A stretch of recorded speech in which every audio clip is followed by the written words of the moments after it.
been thinking a lot about what the different poles of the pendulum are, and where center is for artists and creatives.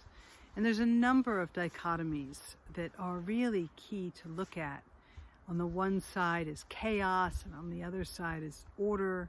And if you go too far in one, like too much chaos is overwhelming, too much you can't deal, right? Have you ever felt that, like, way too much going on?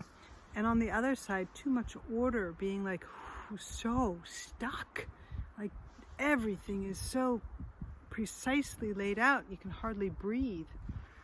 So in the center is a place where there's a gentle sway between the two. We need both. We need both freedom, which is chaos in a more positive way, and we need structure, which is not rigid in the overwhelming way, but is enough structure to give us the ability to have freedom. So we sway back and forth through center. The other thing is like if we're giving and giving and giving, like we're always creating, we can get exhausted from that overly focused on production. I don't know what to call that. When it's overdone, it's just exhausting. And on the other side, we can be kind of inert. We're taking in information, but we're not doing anything with it. We can feel really stuck in that place where we're not actually doing anything with the information coming in.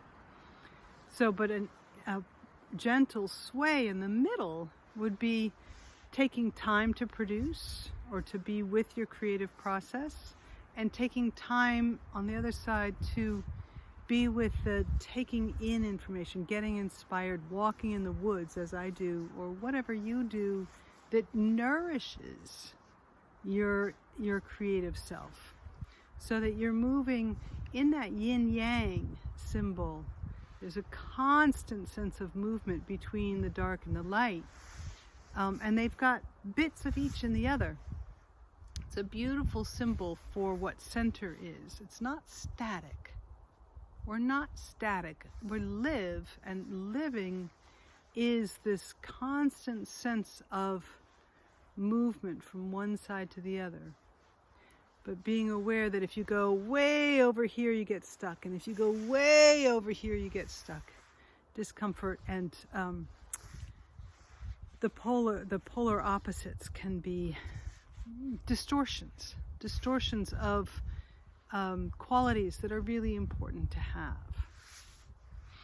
So I welcome your feedback. I would love to know what distortions you're aware of in the polar opposites, and where do they come together in a gentle sway that feels healthy to you. All right, Val Gilman, Taproot Arts and Insight.